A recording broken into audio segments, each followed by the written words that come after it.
نرحب بمتابعي لبوانتيان مجددا في ملف الساعة.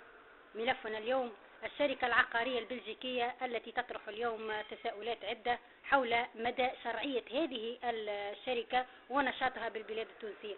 معي أستاذة محامية لديها فكرة شاملة شافية وكافية على هذا الموضوع. سيدتي، لو كانت تحكينا على الشركة البلجيكية وتواجدها في تونس وشنو هي المشاكل اللي تعاني فيها الناس هذه منها، وعندك ملف انت معناتها في الموضوع هذا.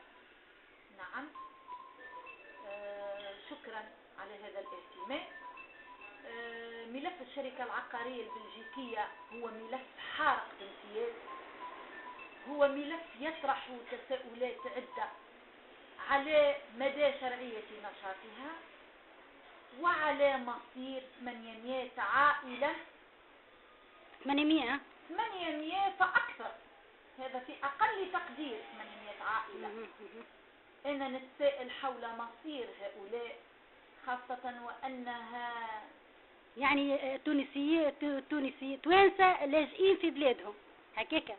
أنا والله حلوة برشا كلمتك وتنطبق على ما يعانيه هؤلاء في بلادهم. انت تعرف اللي ملفات أملاك الأجانب وقع تسويتها عن طريق الشركة التونسية العقارية اللي نعرفوها سنيد،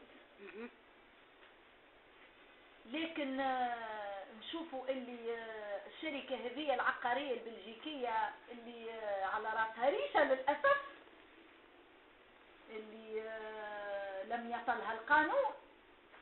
كيف لم يصلها القانون؟ يعني فما ناس ضالعين في الحكاية هذه، ما هيش وحدها، ما تجيش وحدها. فعلا ضالعون وبامتياز. انا اقول لك الملف كله فساد. شكون وراها؟ منه رائحة الفساد عن بعد، وللأسف هذا الفساد نجده مقننا ومغلفا بالقانون وبالشرعية بكل أسف. سيدتي الكريمة، من وراء هذا؟ أنا باش ننطق بالأسماء ويردونها علي إن قدروا. بالحسن الطرابلسي ومن غير هذا بالحسن الذي هرب إلى كندا وترك عصابته وراءه ليتسترون على فساده وتستره على فساد هذه الشركة هذه اللي كانت في الأصل نشاط بنكي، والعقارات هذه هي رهنيات لهذا البنك. ونعرفوا عن 57 وقع حل هذا النشاط، لكن النشاط الأم انحل، لكن النشاط الاكسسوار احنا نقول النشاط المتفرع هذايا لا، بقيت هذه الشركة اللي أصحابها في أنفيرس في بلجيكا يتحكمون بمصير 800 تونسي، عائلة تونسية يتحكموا فينا من أنفيرس، وفلوسنا الأموال الصعبة تخرج من تونس عن طريق البنك المركزي إلى هؤلاء المالكين في بلجيكا. واحنا نعرفوا اللي الشركات هذه هي مجمع شركات كندية وارجنتينية ويحلها حلال عالمي. وقامت راهو قام تحقيق، لأنه راهو استغاث العديد من السكان واستنجدوا بالمصلحة المسؤولة على أملاك الأجانب وقام تحقيق. وهذا التحقيق ذكرني بالتحقيقات اللي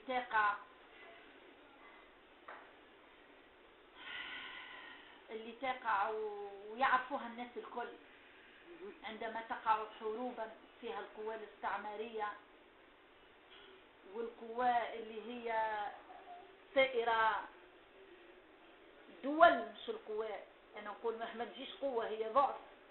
الدول السائرة نحو النمو، نلقاو اللي التحقيقات تكون دائما لصالح الأقوى وبرعاية الأمم المتحدة طبعا. كذلك التحقيق هذايا يقع، ثم يقولوا أي أغلق الملف، وهذه الشركة نظيفة جدا وهي تمارس بشرعية لا غبار عليها، والمسؤولة هي تعرف نفسها، لأني أنا مشيت لها إلى مكتبها ولم تتحدث عن الموضوع ولم تنبت ببنت شفه أكثر من أن الموضوع أغلق يا أستاذة، لأن التحقيق أوضح كون الشركة البلجيكية نظيفة أغلق بدون حكم، أغلق نظيفة وهي تعرف نفسها إن سمعتني الآن وتردها علي إن استطاعت. من؟ هي تعرف نفسها، هذه المديرة المسؤولة التي استنجدنا بها لتنصف هؤلاء السكان الذين يرزحون تحت وطأة تجبر الشركة البلجيكية. كل يوم تخرج في السكان الناس هذوما اللي تمصت دمائهم، المحلات هذية والشقق هذية اللي خلصت عندها زمان مرتين وثلاثة، والناس تدفع في الكراءات ولم تسوى وضعياتها. وعليش تسوى الوضعيات؟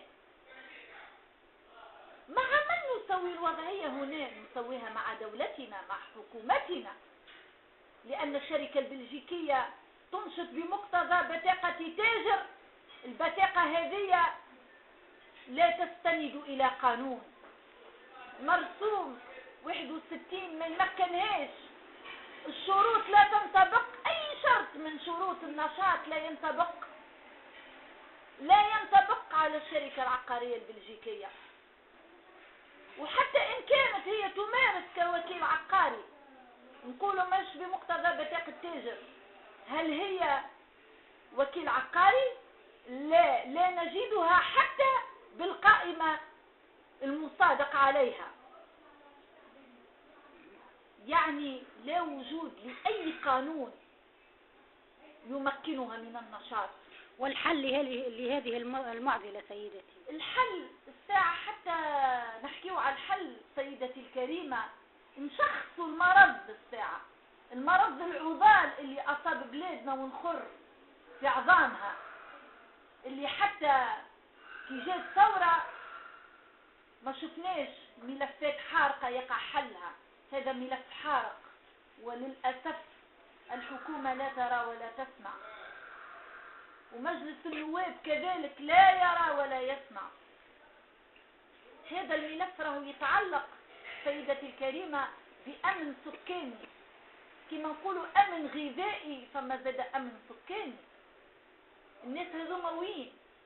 كل يوم نسمعوا بقضية قائمة بها الشركة العقارية البلجيكية بمقتضى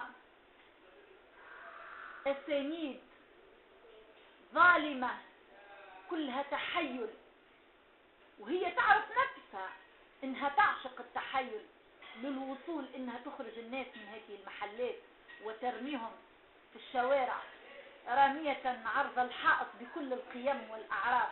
لكن هنا ما نلوموش عليهم، هم أجانب عايشين في بلادهم متمتعين بفلوسنا اللي تخرج لهم بين الفينة والأخرى عبر البنك المركزي. أنا اللوم على أولاد بلادنا، أنا اللوم على الناس اللي تساعد في الشركة هذه في ظلمها وطغيانها. رسالتك سيدتي؟